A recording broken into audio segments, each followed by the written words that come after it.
Hey guys, this is Tauna. Today we're going to be talking about everything revealed today about the future of Commander at Wizards of the Coast. There is a whole bunch of stuff that happened. If you want a very quick summary, the Rules Council for Commander was dissolved and gave command of the format over to WotC due to the threats to them that were credible around the bans. First of all, if you were one of the people who made threats against them, please just leave the community. Making threats against people just because your cardboard got banned or your cardboard lost value. Please invest into something that's better. If you're using Magic the Gathering as an investment tool, it's not going to work very well. Anyway, that's a whole different thing that we've talked about previously.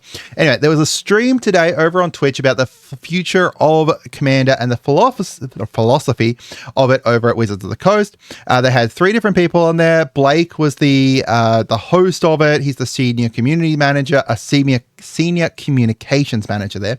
They had Gavin Verhey, who is a former pro. He's the game designer / developer. He's a lead dev / designer for a bunch of sets, including the Doctor Who ones, which are some of my absolute favorite precons of all time. And Rosewater considers him to be the new face of the game from Wizards. And honestly, I would 100% agree with that. He's done some really great stuff, especially around like the Pauper format and stuff. He is just really great. And then we had Aaron Forsyth there as well, who's also a former pro. He's the vice president of Magic Design, and he's in charge of the design, production, editing, creative world building, the art teams for Magic, both in-universe stuff and out-of-universe stuff. So this was like an hour-long video. I can put a link down to it below if people want to see it, but I've kind of summarized it here for you guys. Kind of gone through a bunch of different stuff to kind of bring it together for you. So if you're watching this, feel free to send me a DM on Twitter or an email. I would love to be able to chat to you. He is honestly, I would say one of my heroes, which is probably sounds absolutely dumb, but yeah. And make sure you guys subscribe. This could be the last video you ever see from me popping up if you're just watching from, your recommendations and stuff. So if you miss out on seeing all the other amazing content that we do over here, I feel sorry for you. I barely ever toot my own horn, but I do think I make some great videos. So make sure you subscribe, make sure you share the video around, all that kind of stuff. All right, so let's start out with Wizards of the Coast and Commander. So this was a decision both between Wizards of the Coast and the old Rules Council. They are taking precautions to ensure the safety of those Rule Council members, the ones who were threatened, whether death threats of violence, all that kind of stuff. Ridiculous. They still want it to be a community-driven format, which I think is important. Obviously, Commander is built up as this big community thing. It's a casual, nice, fun, enjoyable game mode. And I would really feel bad if it wasn't community-driven. So I hope that they keep that going forward, and they seem very persistent on keeping it going forward. They said, community involvement, whatever shape that's going to take, is vital. In regards to, they were asked about having profit-driven actions, which I think a lot of people brought up in my video yesterday, and a lot of people have been saying overall, look, they love the game there, which is really good. Obviously, Hasbro's going to want them to make more money. Their bosses are going to make them to want more money. But Aaron said, I have a lot of freedom to do what he thinks is best. Our goal is to make sure things last forever. I guess that's important because, if they just kind of pump and dump it, pump out a whole bunch of stuff that's really expensive, people are going to quit, whether it's quit Magic altogether or just quit Commander. So they want to keep it going forever. We'll have to see as to how that goes. As I said, I'm cautiously optimistic. Also, the digital team is apparently already working on a tool that lets you import your decks, and it tells you your power level and everything, which we'll get to the brackets in a minute. So the Commander panel. So this is apparently Gavin plans to establish it similar to the committee, like the Pauper format panel. Now, from everything I've heard from the Pauper format panel, that's really great. Apparently, they're really great about listening to the people that are on the format. They said, I think Aaron was the one who said it, look, when they went to do it, they didn't have the expertise to kind of, demand or, not demand, start doing bans or shaping the Pauper format. So they called upon other people who could. Now, they said, look, we could do that for Commander, but Commander wants to be, a community-driven format. So they want to make sure that they've got the format panel there as well. So it's going to include some vets from the Rule Councils or the CAG most likely, and there's going to be at least one person from the CEDH community that's going to be a part of this panel. Honestly, I think the person that I would love to see on this panel is what where do they go? Rebel Sun? Rebel Sun? I think they're still going Rebel Sun. I absolutely love her content. I would love to see her on here. The committee will be ranging from 10 to 20 people. There's going to be also 10 commander designers working at WTC, which is really great. It's undecided whether the committee is going to be anonymous or not. There will be at least some names that are going to be known, but the rest of the members, obviously, they might give them the opportunity to come out and be like, hey, I'm on it, or they might just keep it silent just in case. And it's going to aim towards being not just as US based as the Rules Council was previously. So the ban list, obviously, you know, I've got a video that I'm working on towards talking about the ban list that's in Commander at the moment, because they said, look, we're going to potentially make some changes to it. They want to wait until the panel is established before they talk about the ban list, though. Beyond the initial ban list changes, they don't want to make changes too often, apparently more like quarterly, similar to how the Rules Council was doing it previously, not like the BNR on the other formats. They're not trying to replace Rule Zero either. They're just trying to make it easier. And no separate ban lists between the different brackets or for CEDH or anything. The whole thing around the brackets, they're meant to kind of include like being able to be worked towards for every level of commander, basically. So the brackets, this is probably the most important thing and the biggest thing that they've been talking about. And I think it's honestly amazing. I absolutely love it. Now, one thing to keep in mind is that this bracket system was already in talks prior to this happening. I believe it was Jim from Spike Feeders mentioned it previously when they were talking about the silver border thing. And then or it was either when they were talking about the silver border thing or when they were talking about the new bans that they did. They talked about this bracket system very, very briefly, not actually said that they were doing brackets, just saying, look, we're working with them to be able to make that Rule Zero easier. And that's what the whole thing is meant to be. It's meant to make that whole Rule Zero thing just easier to be able to have that conversation with people.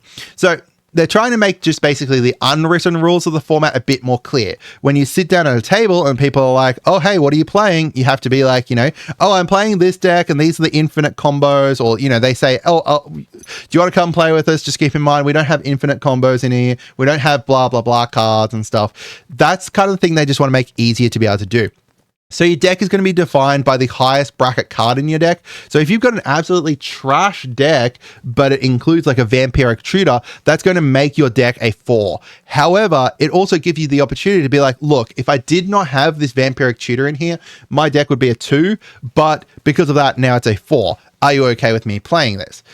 That's essentially what they're trying to make easier. Sol Ring isn't going to go anywhere. Sol Ring's basically a bracket 0, they said. Look, Sol Ring's in every single precon. It's an insanely strong card, but it's also like this big staple core part of Commander. If you don't want to play with it, you're happy to have that conversation with the rest of your rest of your pod and stuff, but you know, it's here to stay.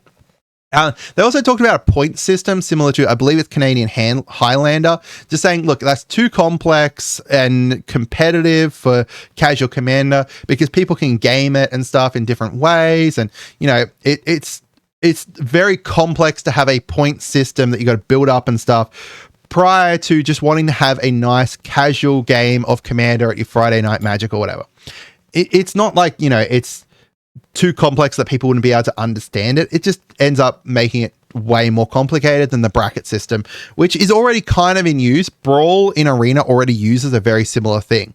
I believe it uses a very similar thing. So they also talked about Jeweled Lotus, Arcane Signet, Dockside just being mistakes.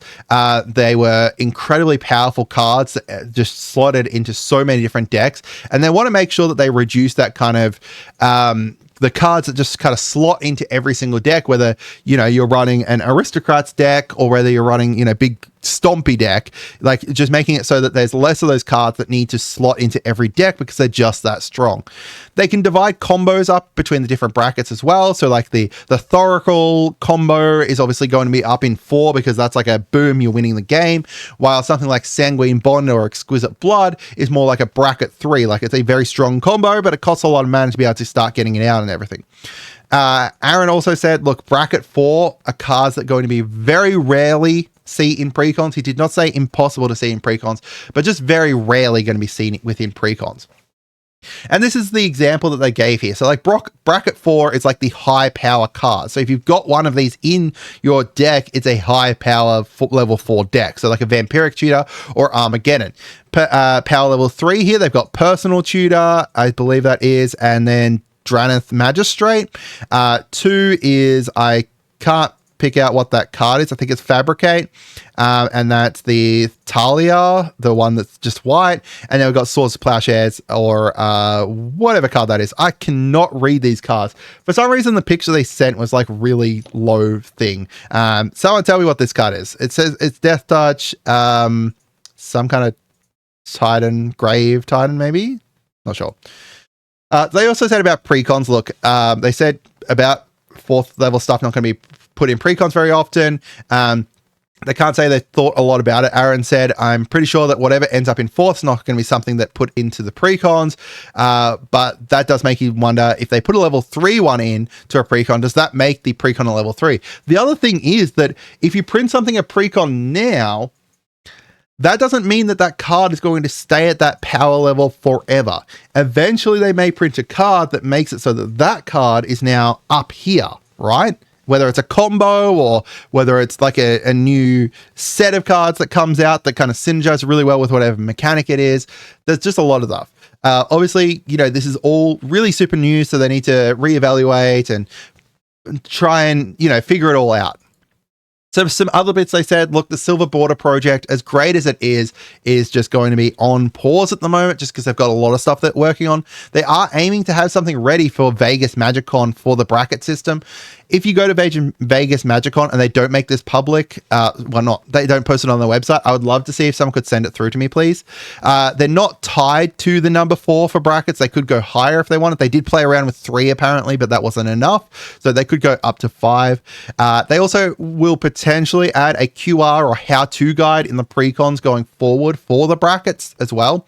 So as for combos, they said, look, bracket 4 is going to be your most efficient combo, 2-3 mana, 2 card combos that win the game.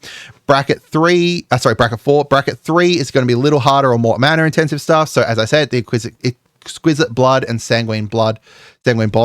And then down to bracket 2, probably no infinite combos, or like 4 to 5 card infinite combos. Like, you know, the ones that are like, you got to have this it out. I think the Squirrel precon included one similar to that, right? It was like you had to have no, it wasn't Hazel. It was the one that made it so all your foods could have abilities, and then a Gilded Goose, and then something else and something else. Or maybe that was just 3. I can't remember. So there's going to be an explanation when things come out as to why things are in each bracket too, which is really great. I love that idea. And if you want to give feedback, you can head on over to the Magic Discord. They've set up a bunch of new channels. I was actually looking at that earlier on. There's a whole bunch of channels, as well as a whole bunch of like discussions areas. So like, let me just bring it up here to show you guys. So this is their Commander section here. So they've got like the Commander news where people can discuss that. And the Commander news thing, this was where they kind of summarized things down. So you've got an area to discuss the brackets, ban list, CEDH, rules changes is actually very interesting. I don't think they discussed anything about rules changes, except for the bracket system. I guess that's a rule change. And then also talk about rule 0. So, you know, they've got a lot of stuff over here for Commander to discuss, which is really, really great.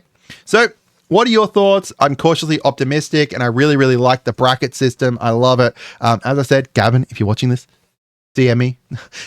If not, make sure you guys subscribe, and I hope you guys had a wonderful day, and goodbye.